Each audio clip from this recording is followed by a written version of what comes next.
করোনাকালে অর্থনীতিকে আশা দেখাচ্ছে ফ্রিল্যান্সিং কাজের বাজার। অর্থনীতির এই সেবার বাজারে বাংলাদেশি ফ্রিল্যান্সারদের সুযোগ এর চাহিদা বাড়ছে, কারণ এই দেশের মজুরি কম। কিন্তু পোশাকের মতো এই খাতেও কি আমরা কম দামের রপ্তানি করে আয় বাড়ানোর চক্রে আটকে যাব, নাকি দক্ষতা বাড়িয়ে বেশি দামের সেবা রপ্তানি করব? এ নিয়ে কথা বলতে আমাদের সাথে যুক্ত হচ্ছেন দুজন সংশ্লিষ্ট ব্যক্তি।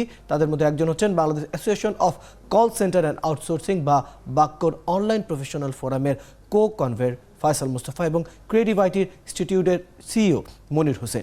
আপনাদের দুজনকেই স্বাগত জানাচ্ছি অর্থযোগের আজকের আয়োজনে। প্রথমে প্রশ্ন রাখতে চাই ফয়সাল মোস্তফার কাছে। ফয়সাল মোস্তফা, ফ্রিল্যান্স আউটসোর্সিংয়ের বিশ্ববাজার বাংলাদেশের তুলনামূলক অংশীদারিত্ব এখন কেমন? কোন কোন খাতে আমরা কাজ বেশি পাচ্ছি, কি মনে করবেন? ধন্যবাদ। বাংলাদেশ মোটামুটি এখন ফ্রিল্যান্সিং এর সবগুলো সেক্টরে খুব ভালো করছে। এর মধ্যে আছে আমাদের digital marketing, graphics and multimedia, আমাদের ওয়েব ডেভেলপমেন্ট, প্রোগ্রামিং এবং আইটি সহ অন্যান্য যে সেক্টরগুলো আছে সবগুলোতেই ভালো করছে। বাট যেখানে ভালো করছে না বা যেখানে করার সুযোগ আছে আমার মনে হয় সেই জায়গাগুলো হচ্ছে আমরা ভার্চুয়াল অ্যাসিস্ট্যান্ট বা একটু হাই এন্ড যে কাজগুলো যেখানে একটু কমিউনিকেশন স্কিলটা বেশি লাগে, ওই ধরনের সেক্টরগুলোতে আমার মনে হয় বাংলাদেশিদের পার্টিসিপেশনটা একটু কম।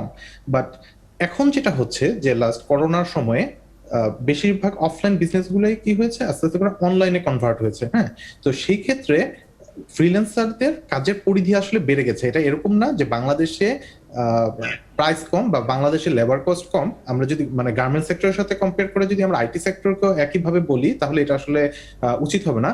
এখানে আসলে স্কিলটাকেই ক্লায়েন্টরা প্রায়োরিটি দেয়, কারণ লং টার্ম যদি একটা ক্লায়েন্টের সাথে কাজ করতে যায়, যদি একটা ফ্রিল্যান্সারের স্কিল সেভাবে ডেভেলপ না থাকে তাহলে দেখা যায় যে ক্লায়েন্টরাও কাজ দিতে স্বাচ্ছন্দ্য বোধ করে না, বা ক্লায়েন্টেরও তো ওই কাজটা থেকে বেনিফিটেড হতে হবে। সো লো কস্টে যদি কোয়ালিটি কম্প্রোমাইজ করে কাজটা করায় নেয় তাহলে সেই ক্ষেত্রে তারা ওই কাজে বেনিফিটটা পায় না। তো বাংলাদেশে আসলে স্কিলড পারসন আছে এবং স্কিলড পারসন আরো তৈরি হচ্ছে। সো আমরা আসলে স্কিলটাকে সেল করেই বিশ্ববাজারে আমাদের অবস্থানটা এই জায়গাটাকে ধরে রাখছি। ফয়সাল মোস্তফা, আপনি থাকুন আমাদের সাথে, আপনার কাছে আমরা ফিরছি। চলে যাচ্ছি আমাদের আরেক অতিথি মনির হোসেনের কাছে। মনির হোসেন, আপনি শুনছিলেন ফয়সাল মোস্তফা বেশ কিছু দিক তুলে ধরেছেন।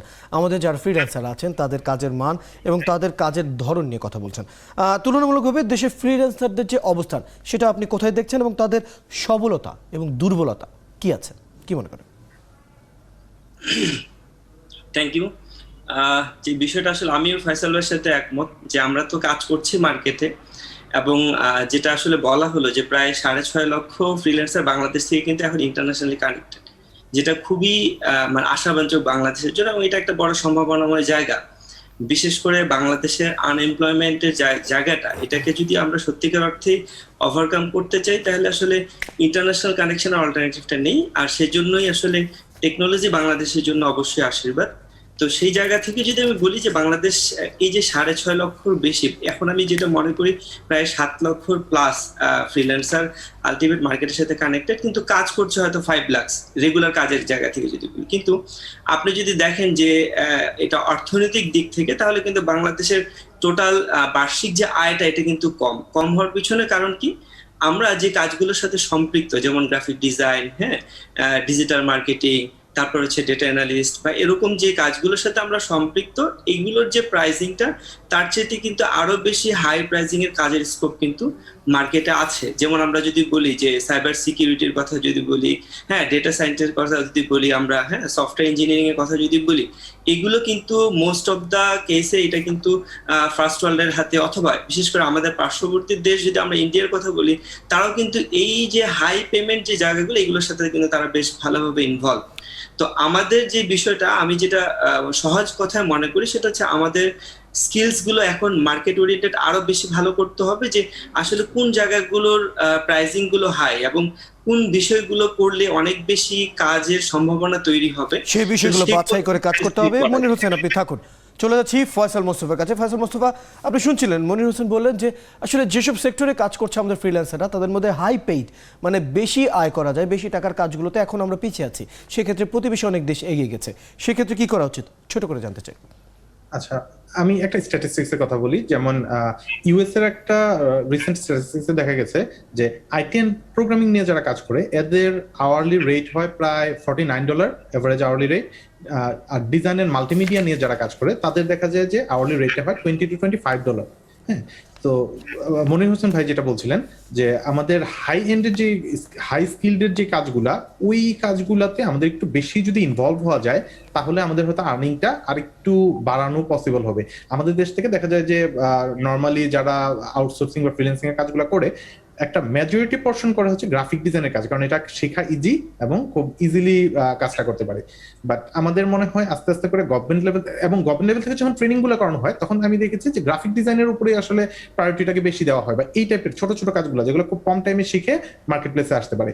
আমার মনে হয় গভর্নমেন্ট লেভেলেও ওইভাবে চিন্তা করা উচিত যে আমরা এখন থেকে স্কিলড পিপল তৈরি করব হচ্ছে ওরকম ধরনের কাজের জন্য যেগুলার মার্কেটে ডিমান্ড বেশি এবং যেগুলোর costingটাও আসলে অনেক। প্রয়োজন রয়েছে সেগুলোর দিকে আমাদের যেতে হবে। ফজল মোস্তফা থাকুন, চলে যাচ্ছি মনির হোসেনের কাছে। মনির হোসেন, শেষ প্রশ্ন হিসেবে একদম ছোট করে জানতে চাই, এই যে আমাদের ফ্রিল্যান্সাররা যে কাজ শিখছে, আমরা বলছি তারা গ্রাফিক ডিজাইনে বেশি কাজ করছে, কারোর কাজ শেখাটা সহজ, হাই এন্ডের যে কাজগুলো রয়েছে, এই ধরনের কাজে আসলে প্রশিক্ষণের দিক থেকে বাংলাদেশ কতটুকু সাপোর্ট দিতে পারছে আমাদের ফ্রিল্যান্সারদের, ছোট করে জানতে চাই পারলে এক কথায়। আসলে এখন আমরা যারা মানে আইটিতে স্কিল ডেভেলপ করছি বা যারা করাচ্ছে, আসলে মার্কেট ওরিয়েন্টেড হওয়াটা সবচেয়ে জরুরি, এবং সেই ক্ষেত্রে বাংলাদেশ এখন যথেষ্ট এগিয়ে। শুধু দরকার ভালো অ্যাওয়ারনেস, যে আমি আমার জন্য কোনটা প্রযোজ্য। আমরা অনেক ক্ষেত্রেই না বুঝে হয়তো একটা স্কিল ডেভেলপ করছি, সেই ক্ষেত্রে আসলে আমাদেরকে বুঝে কাজ করতে হবে। ধন্যবাদ মনির হোসেন আমাদের সাথে যুক্ত হবার জন্য, এবং একই সাথে ধন্যবাদ জানাচ্ছি ফয়সাল মোস্তফা আমাদের সাথে যুক্ত হয়ে আপনাদের মূল্যবান সময় আমাদেরকে দেওয়ার জন্য। দর্শক, ফ্রিল্যান্সিংয়ে বর্তমানে বাংলাদেশের বাজার এবং দেশের ছেলেপেলেরা কেমন কাজ করছে এ নিয়ে কথা বলতে আমাদের সাথে যুক্ত হয়েছিলেন বাক্যর অনলাইন প্রফেশনাল ফোরামের কো কনভেন্ট ফয়সাল মোস্তফা এবং ক্রিয়েটিভ আইটি ইনস্টিটিউটের সিইও মনির হোসেন।